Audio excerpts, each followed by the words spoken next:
ಮಂಡಿನ ಮಗ ಬಹಳಷ್ಟು ಜನರಿಗೆ ಸ್ಫೂರ್ತಿ ಇವರು. ಸೊ ಇವರನ್ನ ಇನ್ಸ್ಪಿರೇಷನ್ ಆಗಿ ತಗೊಂಡು ಬಹಳಷ್ಟು ಜನ ಮುಂದುವರೆದಿದ್ದಾರೆ.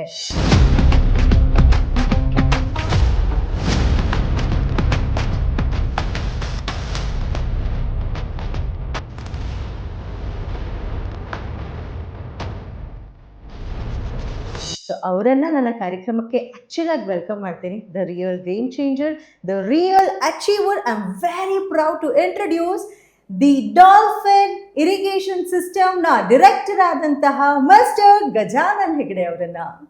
ನಮಸ್ಕಾರ ಸರ್, ಹೇಗಿದ್ದೀರಿ? ಚೆನ್ನಾಗಿದ್ದೀನಿ ಸರ್, ಹೇಗಾಗ್ತಿದೆ ಸರ್? ಹೇಗೆ ಸಾಗ್ತಾ ಇದೆ ತಮ್ಮ ಇಂಡಸ್ಟ್ರಿ? ತುಂಬ ಚೆನ್ನಾಗಿದೆ, ತುಂಬ ಚೆನ್ನಾಗಿ ಆಗ್ತಾ ಇದೆ. ಸೊ ರೈತಾಪಿ ವರ್ಗದ ಅಂದರೆ ರೈತರ ಪ್ರಗತಿಯೇ ನಮ್ಮ ಪ್ರಗತಿ ಅಂತ ಭಾವಿಸ್ತವರು ತಾವು. ಸೊ ಅವ್ರಿಗೋಸ್ಕರ ಗುಣಮಟ್ಟದ ಉಪಕರಣಗಳನ್ನು ತಾವು ತಯಾರಿಸ್ತೀರಿ. ಸೊ ನನ್ನ ಒಂದು ಕ್ಯೂರಿಯಾಸಿಟಿ ಸರ್, ನಿಮ್ಮ ಸ್ಕ್ರ್ಯಾಚಿಂದ ಮಾತಾಡೋಣ if you don't mind. Okay sir, ನನಗೆ ಗೊತ್ತಿರೋ ಹಾಗೆ ತಾವು ಉತ್ತರ ಕನ್ನಡ ಜಿಲ್ಲೆಯ ಕುಮಟಾದಲ್ಲಿ ಒಂದು ಸಣ್ಣ ಊರಿನಲ್ಲಿ ಹುಟ್ಟಿದವರು. ಸೊ ಹೇಗಿತ್ತು ಸರ್ ತಮ್ಮ ಬಾಲ್ಯ? ಸೊ ಬಾಲ್ಯ ತುಂಬ ಕಷ್ಟಕರವಾದ ದಿನದಲ್ಲಿ ನಾನು ಬೆಳೆದು ಬಂದಿದ್ದು. ನಾನು 1971ರಲ್ಲಿ ಗಣಪತಿ ಹೆಗಡೆ ಮತ್ತು ಲಲಿತಾ ಅವರ ಮೊದಲನೇ ಮಗನಾಗಿ ಹುಟ್ಟಿದ್ದು.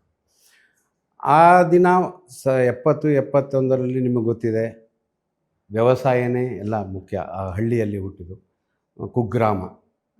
ನಾವು ಹೈಸ್ಕೂಲಿಗೆ ಹೋಗಬೇಕು ಅಂತಂದರೆ 4.5 ಕಿಲೋಮೀಟ್ರ್ ನಡ್ಕೊಂಡು ಹೋಗಬೇಕಿತ್ತು.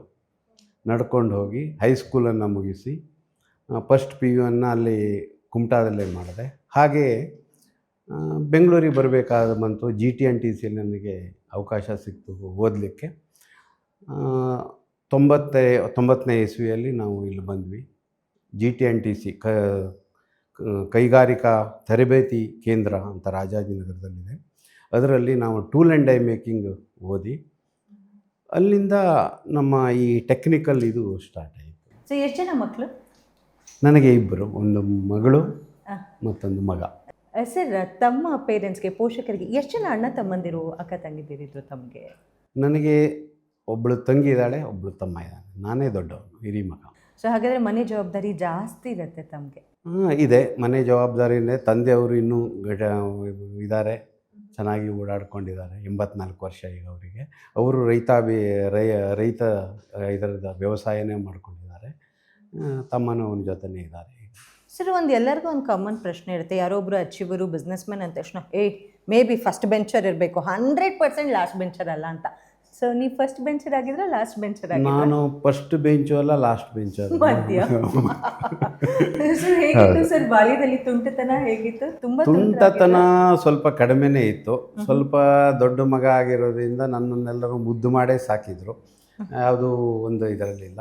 ಹಾಗಂತ ನಮಗೆ ಹೊರ ಪ್ರಪಂಚದ ಯಾವುದೇ ಇದು ಗೊತ್ತಿರಲಿಲ್ಲ. ಸೊ ಆ ಹಳ್ಳಿ ಮತ್ತು ಆ ಹಳ್ಳಿ ವಾತಾವರಣಕ್ಕೆ ತಕ್ಕಂತೆ ನಾವು ಇದ್ವಿ. ಅದರಲ್ಲಿ ಏನೂ ಹೊಸದಲ್ಲ. ಸೊ ಕಾಲೇಜ್ ಡೇಸ್ನ ಒಂದ್ಸಲಿ ಮೆಲ್ಕು ಹಾಕೋದಾದರೆ? ಕಾಲೇಜ್ ಡೇಸಲ್ಲಿ ಮೆಲ್ಕು ಹಾಕಿದಾಗೂ ಅಷ್ಟೇ. ಅಲ್ಲಿ ನಾವು ಬೇರೆ ಯಾವುದೂ ಆ್ಯಕ್ಟಿವಿಟೀಸ್ ಇಲ್ಲ. ಕ್ರಿಕೆಟ್ ಆಡೋದು, ಕಬಡ್ಡಿ ಆಡೋದು, ಮತ್ತು ಕಾಲೇಜಿಗೆ ಹೋಗೋದು, ನಮ್ಮ ತಂದೆಯವರಿಗೆ ವ್ಯವಸಾಯಕ್ಕೆ ಸಹಾಯ ಮಾಡೋದು, ಇದನ್ನೇ ಮಾಡ್ತಾಯಿದ್ವಿ.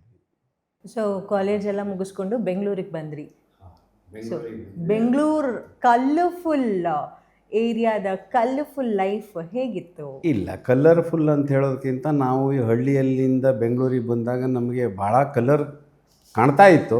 ಆದರೆ ಅದನ್ನು ಏನು ಇದು ಮಾಡೋಕ್ಕಾಗ್ತಾ ಇಲ್ಲ. ಯಾಕೆಂದರೆ ನಮಗೊಂದು ಸಾಧಿಸಬೇಕು ಅಥವಾ ಓದಬೇಕು, ಆ ಥರ ಒಂದು ಏನಾದರೂ ಮಾಡಬೇಕು ಅಂತ ನಾವು ಬೆಂಗಳೂರಿಗೆ ಬಂದಿದ್ದರಿಂದ ನಮ್ಮ ಏಮು ಒಂದು ಕಲಿಯೋದು ಮತ್ತು ಇದು ಮಾಡೋದಿತ್ತು ಅಷ್ಟೇ. ಬಿಟ್ಟರೆ ಮತ್ತು ಯಾವುದೂ ಇದಕ್ಕೆ ಆ್ಯಕ್ಟಿವಿಟೀಸಲ್ಲಿ ನಾವು ಇರಲಿಲ್ಲ. ಸೊ ಕೃಷಿ ಕ್ಷೇತ್ರಕ್ಕೆ ಉಪಯೋಗವಾಗುವಂತಹ ಸಲಕರಣೆಗಳನ್ನು ಮಾಡಬೇಕು ಅನ್ನುವಂಥ ಥಾಟ್ ಯಾವಾಗ ನಿಮ್ಮಲ್ಲಿ ಮೊಳಕೆ ಹೊಡಿ?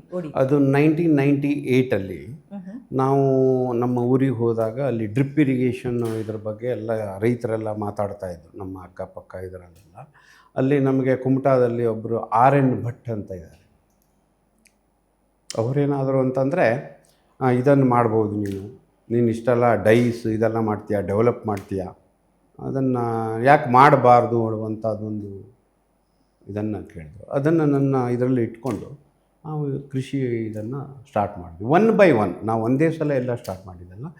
ಫಾರ್ ಎಕ್ಸಾಂಪಲ್ ಸ್ಮಾಲ್ ಕನೆಕ್ಟ್ರಿಂದ ಸ್ಟಾರ್ಟ್ ಮಾಡಿದ್ವಿ. ಸೊ ಅಲ್ಲಿಂದ ಸ್ಟಾರ್ಟ್ ಆಯಿತು. ಸೊ ಮನೇಲಿ ಹೇಗಿತ್ತು ರಿಯಾಕ್ಷನ್? ಬಿಕಾಸ್ ಆವಾಗ ಸೊ ಜಾಬಿಗೆ ಹೋಗಬೇಕು, ಇಲ್ಲ ಸರ್ಕಾರಿ ನೌಕರಿಯನ್ನು ತನ್ನದಾಗಿಸ್ಕೊಳ್ಬೇಕು ಮಗ, ಬಿಸ್ನೆಸ್ ಮಾಡ್ತೀನಿ ಅಂತ ಹೇಳಿದ ತಕ್ಷಣ ಅಪ್ಪ ಅಮ್ಮನ ರಿಯಾಕ್ಷನ್ ಹೇಗಿತ್ತು? ಇಲ್ಲಿ ಅಮ್ಮನ ಇದು ಭಾಳ ನೆನಪು ಮಾಡ್ಕೊಳ್ತಾ ಇದ್ದೀನಿ. ಯಾಕೆಂದರೆ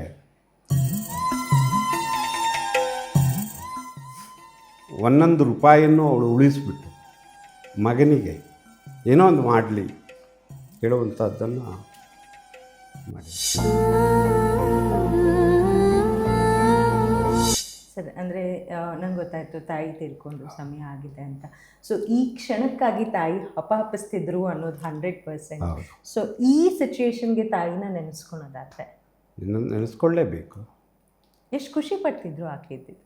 ತುಂಬ ಖುಷಿಪಟ್ಟಿದ್ದಾರೆ. ನಾನು ಆವಾಗಲೇ ಸ್ಟಾರ್ಟ್ ಮಾಡಿದ್ದೆ, ತಾಯಿ ಇದುವಾಗಲೇ ಸ್ಟಾರ್ಟ್ ಮಾಡಿದ್ದೆ, ಖುಷಿಪಟ್ಟಿದ್ದಾರೆ. ಏನಿತ್ತು ಸರ್ ಅವರ ಮಹದಾಸೆ?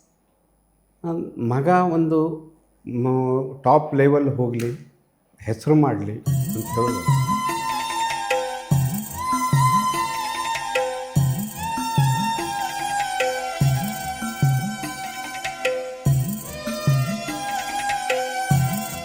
ಸರ್ ಅಂದರೆ ಈ ಬಿಸ್ನೆಸ್ಗೆ ಬರುವಂಥ ಹಾದಿ ಯಾವತ್ತೂ ಅಷ್ಟು ಈಸಿ ಆಗಿರಲ್ಲ. ಯಾರಾದರೂ ಒಬ್ಬರು ಅಡಚಣೆ ಇದ್ದೇ ಇರುತ್ತೆ, ಯಾಕೆ ಬಿಸ್ನೆಸ್ ಮಾಡ್ತಾನೆ ಮಗ ಅನ್ನುವಂಥ ಮಾತುಗಳನ್ನ ತಾವು ಕೇಳಿಸ್ಕೊಂಡಿರ್ತೀರ. ಸೊ ಯಾರು ಆ ಥರದ್ದೆಲ್ಲ ಇತ್ತ ನಿಮ್ಮ ಲೈಫ್ನಲ್ಲೂ? ಇಲ್ಲ, ಆ ಥರದ್ದೇನೂ ಇರಲಿಲ್ಲ. ನಾನು ನನ್ನ ಎಜುಕೇಷನ್ ಮುಗಿದ ಮೇಲೆ ಒಂದು 3 ತಿಂಗಳ ಒಂದು ಕಡೆ ಕೆಲಸ ಮಾಡಿದೆ. ಆ ಕೆಲಸ ಮಾಡುವಾಗ ಒಬ್ಬರು ನನಗೆ ಪರಿಚಯ ಆದರು ನನ್ನ ಇದರಲ್ಲಿ ಕೆಲಸದಲ್ಲಿ. ಅವರು ಸ್ವಲ್ಪ ಫ್ಯಾಕ್ಟ್ರಿ ಮಾಡೋಣ, ನೀನು ಸ್ವಲ್ಪ ಇದು ಮಾಡು, ನಾನು ನೀನು ಸೇರ್ಕೊಂಡು ಮಾಡೋಣ ಅಂತ ಹೇಳಿದ್ರು. ಆಯಿತು ಅಂತ ಹೇಳಿಬಿಟ್ಟು ನನ್ನ ಹತ್ರ ಒಂದು 10,000 ರುಪೀಸ್ ಇತ್ತು. ಆ 10,000 ರುಪೀಸನ್ನು ಇನ್ವೆಸ್ಟ್ ಮಾಡಿ ಒಂದು 10/10 ಒಂದು ಇದನ್ನು ಬಾಡಿಗೆ ತೊಗೊಂಡು ಸ್ಟಾರ್ಟ್ ಮಾಡಿದ್ವಿ. ಸ್ಟಾರ್ಟ್ ಮಾಡಿ 1 ತಿಂಗಳಲ್ಲಿ ಅದರಿಂದ ಏನು ಇನ್ಕಮ್ ಬಂತು ಅದನ್ನು ಅವರು ತಗೊಂಡು ಓಡೋಗ್ಬಿಟ್ರು. ಸೊ ನಾನು ಒಬ್ಬನೇ ಆಗಿಬಿಟ್ಟೆ. ಆಮೇಲೆ ಯೋಚನೆಗಳು ಬಂತು, ಏನು ಮಾಡಬೇಕು, ಎಲ್ಲ ಕಡೆಯೂ ಬ್ಲ್ಯಾಂಕ್. ಆದರೆ ಒಂದೇ ಒಂದು ಗುರಿ, ನಾನು ಹಿಡಿದ ಕೆಲಸ ಮಾಡಬೇಕು, ಹಠ. 21ನೇ ವರ್ಷದಲ್ಲಿ ಫ್ಯಾಕ್ಟ್ರಿ ಮಾಡಬೇಕು, ಸಕ್ಸಸ್ ಆಗಬೇಕು, ಒಂದೇ ಹಠದಿಂದ. ಗ್ಯಾರಂಟಿ ನ್ಯೂಸ್, ಸುದ್ದಿ ಖಚಿತ, ನ್ಯಾಯ ನಿಶ್ಚಿತ.